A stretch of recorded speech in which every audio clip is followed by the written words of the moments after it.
मुख्यमंत्री योगी आदित्यनाथ ने आज कई परियोजनाओं का लोकार्पण और शिलान्यास किया और संभल वासियों को सौगात दी है। इसके साथ ही बता दें कि विकास परियोजना का उन्होंने लोकार्पण और शिलान्यास किया है और विभिन्न जन कल्याणकारी योजनाओं के लाभार्थियों को प्रमाण पत्र दिया है। इसके साथ ही सीएम योगी आदित्यनाथ जनसभा को संबोधित कर रहे हैं। क्या कुछ कह रहे हैं, आइए आपको के साथ हम जुड़ने जा रहे हैं। याद करिए, पर्व और त्योहारों की एक लंबी श्रृंखला सनातन धर्म की परंपरा में हम सबको इसकी गहराई, इसके महात्म, इसके सामाजिक और आध्यात्मिक महात्म की ओर हम सबका ध्यान आकर्षित करते हैं। भाई बहन के बीच संवाद और संपर्क कैसे होने चाहिए, एक पुरोहित का यजमान के प्रति दायित्व क्या होना चाहिए, इन सब के लिए ये पर्व और त्योहार हम सबको एक नई प्रेरणा प्रदान करते हैं। और इसीलिए तो हमारी सरकार ने तय किया है कि 8, 9 और 10 अगस्त को हर वाहन के लिए उत्तर प्रदेश परिवहन निगम और नगर विकास की बसेज में फ्री में यात्रा की सुविधा उपलब्ध रहेगी। एक सहयात्री के साथ में वे उत्तर प्रदेश के अंदर कहीं से भी कहीं तक यात्रा कर सकती हैं, कोई किराया उनसे चार्ज नहीं होगा। ये बहनों को ये डबल इंजन सरकार की एक उपहार है और अगर बहनों को उपहार मिल रहा है तो गुलाब देवी जी तो इतने दिनों से पीछे पड़ी हुई थी कि जिला मुख्यालय बनना चाहिए, बनना चाहिए, बनना चाहिए। आज वही जिला मुख्यालय का उपहार देने के लिए हम संभल नगर को आए हैं। बहनों और भाइयों, संभल की घोषणा हुई थी 2011 में। पिछले 14 वर्षों के पास संभल के पास अपना जिला मुख्यालय नहीं, पुलिस लाइन नहीं। हमने 288 करोड़ पुलिस लाइन के लिए यहां स्वीकृत किए हैं, काम चल रहा है। जैसे पुलिस लाइन का काम बेहतरीन तरीके से आगे बढ़ रहा है, ऐसे ही लगभग 80 एकड़ क्षेत्रफल में जिला मुख्यालय के निर्माण के लिए भी इंटीग्रेटेड ऑफिस कॉम्प्लेक्स देंगे। एक छत के नीचे जिला से जुड़े हुए सभी कार्यालय एक छत के नीचे लेके आएंगे और जनता को वहां पर सभी प्रकार की सुविधाएं उपलब्ध करवाने का काम करेंगे। यहां से संभल की दूरी को कम करने के लिए 4 लेन की कनेक्टिविटी भी देंगे। कोई समस्या नहीं आएगी, क्योंकि संभल तो हम सबकी आस्था का प्रतीक है। हरि और हर यानी विष्णु और शिव दोनों का जहां पर एक सामूहिक रूप से दर्शन हो सकते हो, वही है हरिहर। भगवान विष्णु का 10वां अवतार इसी संभल में हमारे पावन ग्रंथों ने माना है। बहनों और भाइयों, कुछ लोगों को यह विवादित विषय लगता होगा, क्योंकि जिनकी पृष्ठभूमि ही विवादित है, जिनका पारिवारिक पृष्ठभूमि ही विरासत है, उन्हें हिंदू परंपरा में विवाद नजर आता है। लेकिन यह विवाद का विषय नहीं हो सकता है। यह विवाद का विषय नहीं हो सकता है। यहां पर जब संभल की हम चर्चा करते हैं तो बहनों और भाइयों, यह हम सबका और दुनिया का ध्यान आकर्षित इसके माध्यम से हम सबका हो जाता है। आपने इस बात को देखा होगा कि संभल की चर्चा जो सबसे प्राचीन पुराण है, श्रीमद् भागवत महापुराण, 5000 साल पहले रचा गया था। भगवान वेदव्यास ने महाभारत युद्ध के बाद उस समय की शांति के लिए, मुक्ति के लिए जिस महापुराण की रचना की थी वह श्रीमद् भागवत महापुराण है। स्कंद पुराण, विष्णु महापुराण, इन सब में यह उल्लेख है। चिल्ला चिल्ला के हमारे पावन ग्रंथ इस बात का उल्लेख कर रहे हैं कि भगवान विष्णु का 10वां अवतार कल्कि में होगा। स्कंद पुराण ने तो इस बारे में कहा है कि सत्य सत्यव्रतो नाम त्रेतायाम च महदगिरी द्वापरे पिंगलो नाम कलो संभल उच्यते। यानी संभल ये कलयुग का नाम है। अलग अलग युग में अलग अलग नाम थे। सतयुग में सत्यव्रत, त्रेता में महदगिरी, द्वापर में पिंगल और आज सांभल यानी संभल हो गया।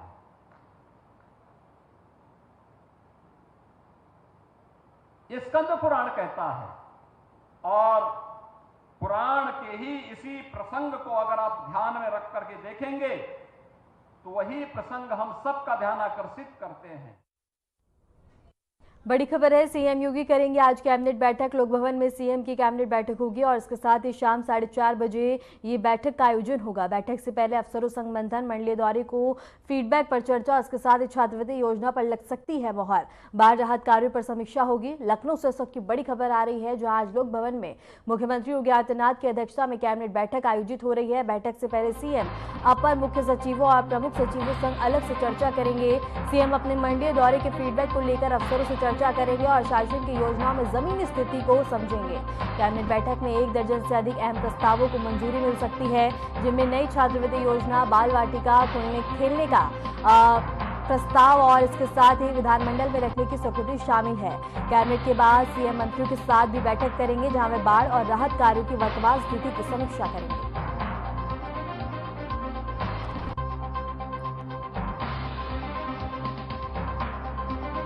की बड़ी खबर है, जहां उत्तर प्रदेश के मुख्यमंत्री योगी आदित्यनाथ आज कैबिनेट बैठक की अध्यक्षता करेंगे। सीएम अपने मंडलीय दौरे को लेकर तमाम जानकारी लेंगे और इसके साथ ही फीडबैक भी लेंगे और अफसरों से चर्चा करेंगे और शासन की योजनाओं में जमीनी स्थिति को जानेंगे। और इसके साथ इस वक्त की बड़ी खबर है, जहां बता दें कि कैबिनेट बैठक में 1 दर्जन से अधिक अहम प्रस्तावों को मंजूरी मिल सकती है और इसके साथ ही बता दें कि स्वीकृति शामिल है इसमें। और कैबिनेट बैठक के दौरान बता दें कि तमाम मंथन और चर्चा देखने को मिलेगी और इसके साथ ही सीएम मंत्रियों के साथ भी बैठक करेंगे, जहां वे बाढ़ और राहत कार्यों की वर्तमान स्थिति की समीक्षा करेंगे।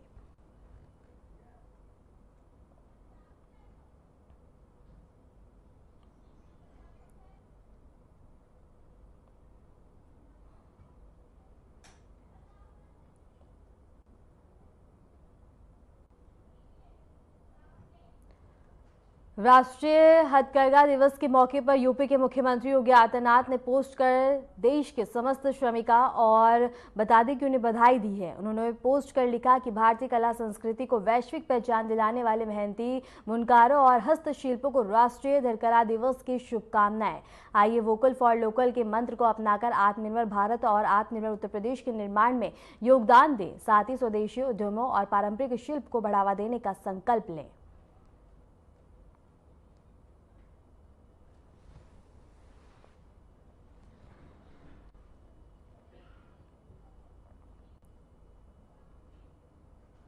रुक करेंगे अगली बड़ी खबर की ओर। आजम खान पर है स्पीच का मामला और आज आजम खान की याचिका पर सुनवाई होगी। इलाहाबाद हाईकोर्ट में याचिका पर सुनवाई होगी। डीएम और अन्य अधिकारियों के खिलाफ हेड स्पीच दी थी और इसके साथ ही 2019 लोकसभा चुनाव के दौरान हेड स्पीच दी गई थी। इसके साथ ही एमपी एमएलए कोर्ट के फैसले के खिलाफ याचिका दाखिल की। Rampur MP MLA trial court ने आजम को दोषी माना था। आजम खान के दोषी मानते हुए 2 साल की सजा सुनाई थी। रामपुर के थाने में मामला दर्ज किया गया था। जस्टिस समीर जैन की सिंगल बेंच मामले की सुनवाई करेगी। इस वक्त की बड़ी खबर है, जहां बता दें कि आजम खान पर हेड स्पीच का मामला इलाहाबाद हाईकोर्ट में याचिका पर सुनवाई होगी।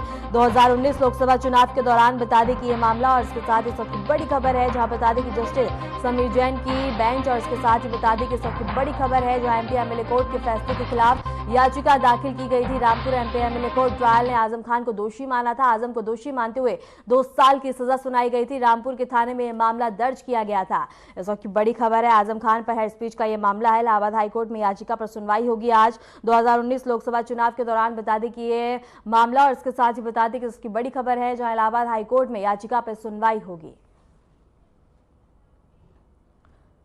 लखनऊ से इस वक्त की बड़ी खबर है जहां छांगुर गैंग के संरक्षण अफसरों की एटीएस को सूचना मिली है। एक कर्मचारी हो चुका है पहले ही गिरफ्तार। एसएचओ, तहसीलदार, दरोगा और कानूनगों पर शक है। तत्कालीन डीएम अरविंद सिंह ने रिपोर्ट भेजी थी और स्थानीय पुलिस को भूमिका बता दी कि संदेह के घेरे में है। एटीएस ने अपनी जांच अब तेज कर दी है और जल्द गिरफ्तारियां संभव है। इस वक्त की बड़ी खबर है जहां बता दें कि एटीएस ने अपनी जांच को तेज कर दिया है। लखनऊ से इस वक्त की बड़ी और चौंकाने वाली खबर सामने आई है। कुख्यात छांगुर गैंग को संरक्षण देने वाले के संभावित सरकारी नेटवर्क पर अब शिकंजा कसता हुआ नजर आया है। एटीएस के हाथ 5 अफसरों और कर्मचारियों की सूची लगी है जिनकी भूमिका अब जांच के घेरे में है। एटीएस पहले ही एक सरकारी कर्मचारी को गिरफ्तार कर चुकी है और अब इस नेटवर्क की परतें खुलती हुई नजर आ रही हैं, जिसमें तत्कालीन एसएचओ उज्ज्वला, एक नायब तहसीलदार, एक दरोगा और इसके साथ ही अधिकारी इसमें शामिल बताए जा रहे हैं। इस पूरे मामले में बड़ा खुलासा उस वक्त हुआ जब तत्कालीन जिलाधिकारी अरविंदर सिंह ने विस्तृत रिपोर्ट भेजी थी और स्थानीय पुलिस की भूमिका पर गंभीर सवाल उठाए थे। अब एटीएस ने इस मामले को अपनी जांच में ले लिया है और सूची में दर्ज कर हर एक व्यक्ति की भूमिका को खंगाला जा रहा है।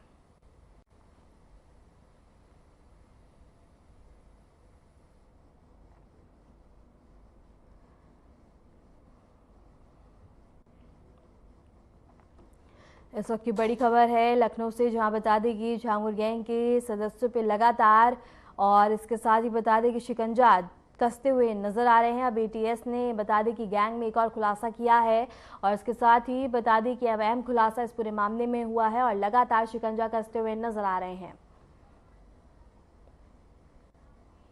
इसी खबर पर रुक करेंगे हमारे संवाददाता अमन प्रधान का। अमन, क्या कुछ जानकारी है? लगातार इस मामले में खुलासे हो रहे हैं, अब गैंग के एक और संरक्षण को पकड़ा गया है, क्या जानकारी है?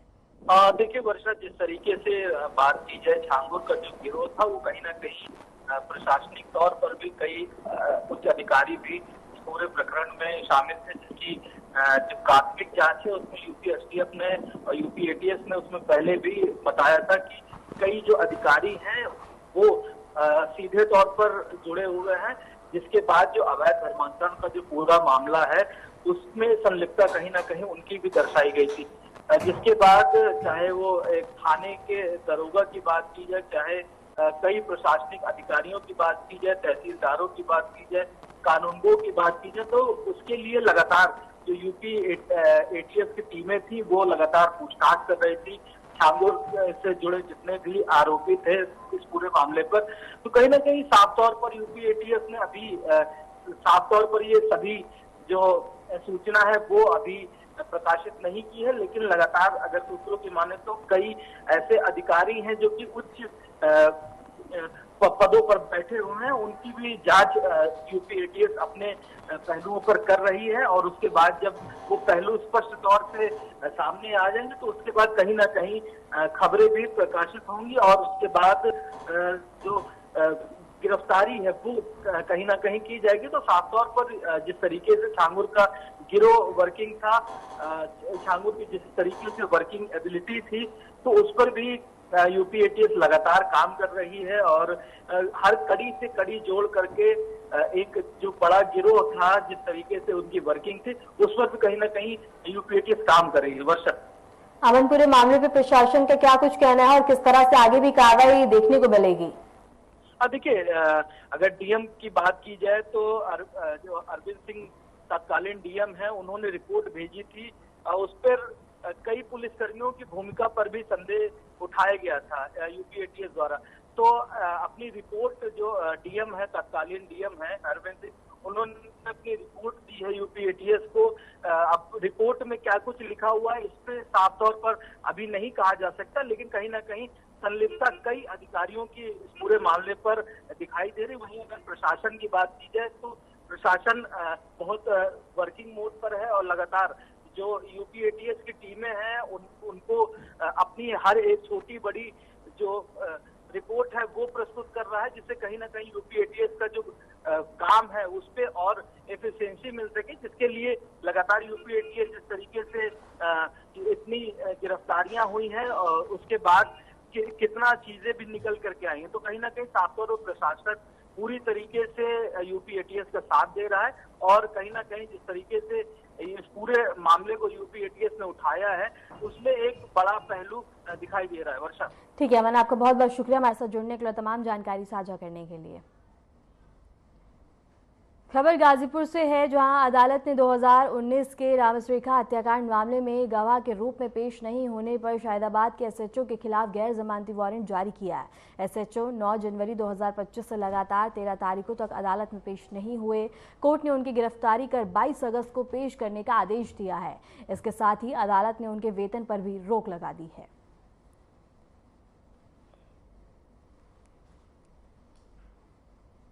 इसके साथ ही बता दें कि एसएचओ की गिरफ्तारी के आदेश और अब वेतन पे भी रोक लगा दी गई है और कोर्ट ने रोका एसएचओ का वेतन। और इसके साथ ही बता दें कि इससे पहले भी पेश होने के आदेश दिए गए थे, जिसके बाद पेश नहीं होने पर अब गिरफ्तारी के आदेश और इसके साथ ही कोर्ट ने एसएचओ के वेतन पे अब रोक लगा दी है।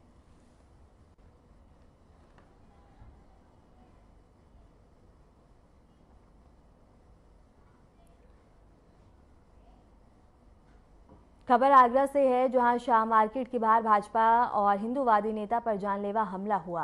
हमलावर ने अपने साथियों के साथ मिलकर भाजपा नेता पर पीछे से गोली चला दी। इस हमले में नेता के कान और हाथ में चोट आई है, लेकिन वे बाल बाल बच गए। बताया जा रहा है कि पुरानी रंजिश और समझौते को लेकर युवक ने अपने रिश्तेदारों से यह हमला करवाया था। आगरा से ये खबर है, जहां बता दें कि बीजेपी और हिंदूवादी नेता पर हमला किया गया। शाह मार्केट में यह हत्या का मामला है। नेता को पीछे से गोली मारी गई और पुरानी रंजिश के चलते यह हमला किया गया है।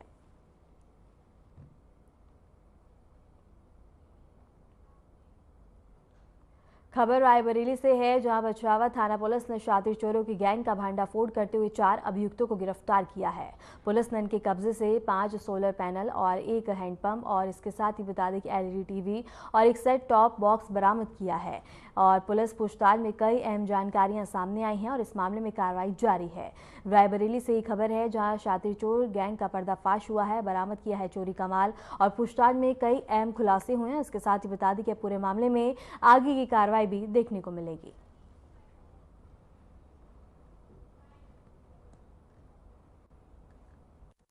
बछरावा के ग्राम न्यू टीकर के पास में हाईवे पर बाबा जलपान गृह एक ढाबा है, जिसमें 3/4 अगस्त की रात में solar panel, 1 handpump, LED TV, setup box चोरी हुआ था, जिसके संबंध में थाना बछरावा में मुकदमा पंजीकृत किया गया था, जिसकी प्रकाश के लिए टीमें लगाई गई थी।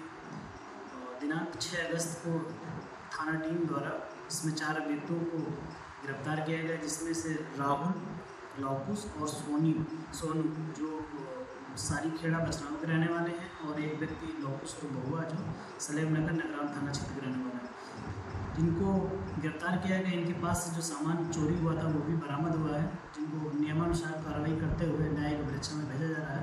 अग्रिम विवेचना प्रचलित है।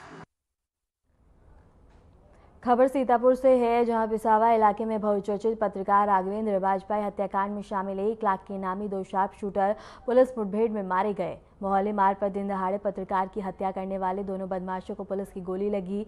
गंभीर रूप से घायल दोनों को जिला अस्पताल लाया गया, जहां डॉक्टरों ने उन्हें मृत घोषित कर दिया और मामले की जांच जारी है। सीतापुर से एक खबर है, जहां बता दें कि मामले में खुलासा हुआ, पुलिस की बड़ी कार्रवाई देखने को मिली है।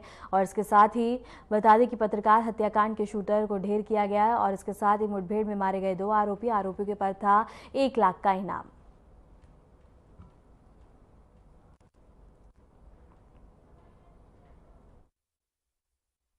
देखिए, आज 7 अगस्त को सुबह अर्ली मॉर्निंग एक इनपुट हमारा जो मुखबिर के द्वारा आया था कि जनपद के 2 वांछित और इनामिया, जिनके ऊपर लगभग 1 लाख का इनाम है, उनका मूवमेंट हरदोई एवं सीतापुर बॉर्डर पे होना है।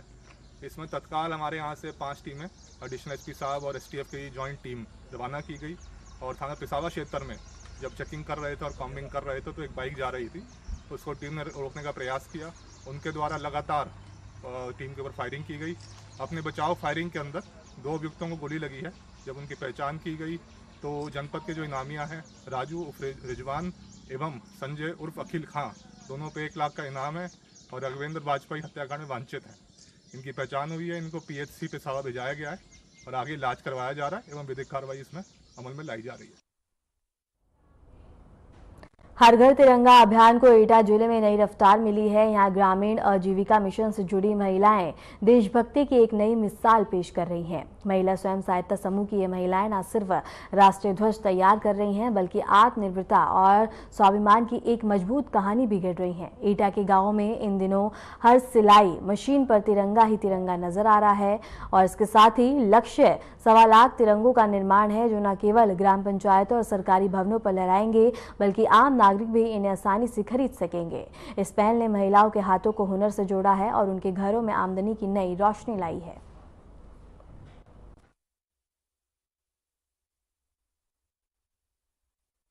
हमारा नाम विपनीता है। हमारा गांव गदेसरा है, बिलोकवागढ़, डिस्ट्रिक्ट एटा। हम अभी तिरंगे बनाने का कार्य करते, अपनी समूह की दीदियों को एकत्रित करके उनसे भी बनवाते और हम भी बनाते, जिससे हमारी समूह की दीदियों को कुछ लाभ मिल सके और मिल रहा है लाभ उससे। वर्ष के में ये हर घर तिरंगा कार्यक्रम मनाया जा रहा है। हमारे एटा में भी जिलाधिकारी महोदय के नेतृत्व में हर घर तिरंगा वाला कार्यक्रम शुरू हो चुका है। जैसा आपका प्रश्न था कि स्वयं सहायता समूह बना रही हैं, बिल्कुल बात सही है। महिला सशक्तिकरण के कारण हम ये काम ऐसी गरीब महिलाओं को दे रहे हैं जो देश की, जिन्होंने कुर्बानी की थी, जो झंडा लेके चले थे, वो झंडा बनाए।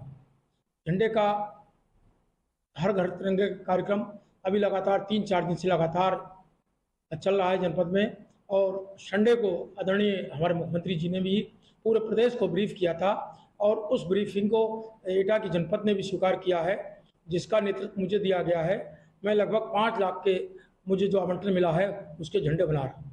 एक विशेष बात यह है कि मनरेगा के अंतर्गत भी ये झंडा हर घर तिरंगा कार्यक्रम समाहित हो गया है।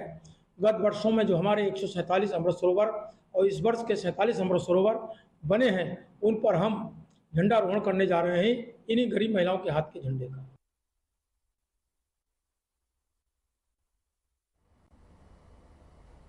यूपी में भारी बारिश का अलर्ट जारी किया गया है। यूपी के कई जिलों में अलर्ट और प्रयागराज में भारी बारिश की चेतावनी दी गई है। वाराणसी, मिर्जापुर में भारी बारिश, गोंडा, गाजीपुर में बारिश का अलर्ट किया गया है। अयोध्या, सुल्तानपुर में अलर्ट जारी किया गया। लखीमपुर खीरी और सीतापुर में भी चेतावनी। उत्तर प्रदेश में मानसून एक बार फिर से रफ्तार पकड़ रहा है। लखनऊ मौसम केंद्र ने प्रदेश के कई जिलों में भारी बारिश का अलर्ट जारी किया है। पूर्वांचल से लेकर तराई तक के इलाकों में भारी से अति भारी बारिश की संभावना जताई गई है। प्रयागराज, प्रतापगढ़, सोनभद्र, वाराणसी, मिर्जापुर, चंदौली के साथ साथ भदोही, जौनपुर, गाजीपुर, गोंडा और श्रावस्ती जैसे जिलों में भी तेज बारिश और जलभराव का खतरा बना हुआ है। बहराइच, लखीमपुर, सीतापुर, बाराबंकी, सुल्तानपुर और अयोध्या में भी मौसम विभाग ने अलर्ट जारी किया गया है। जिला प्रशासन ने संवेदनशील इलाकों में राहत टीम को अलर्ट पर रखा है और लोगों से अपील की है कि बेवजह घरों से बाहर ना निकले और जलभराव वाले इलाकों से दूरी बनाए रखें।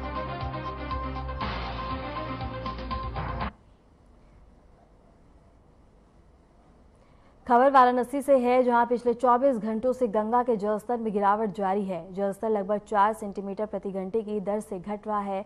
फिलहाल गंगा का स्तर 71.58 मीटर पर है, जो अभी भी खतरे के निशान से ऊपर बना हुआ है। तटवर्ती इलाकों में रहने वाले लोगों की मुश्किलें कम नहीं हुई हैं और कई लोग अभी भी बाढ़ राहत शिविरों में रह रहे हैं।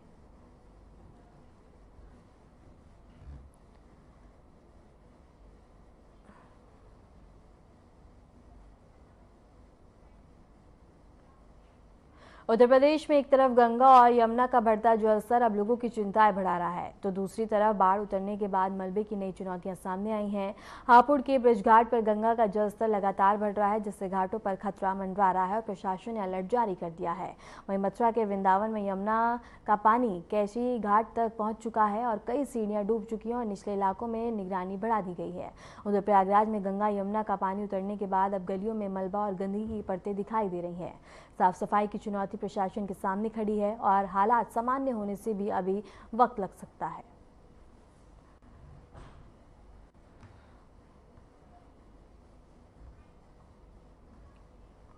फिलहाल के लिए उत्तर प्रदेश की खबरों में इतना ही। नमस्कार।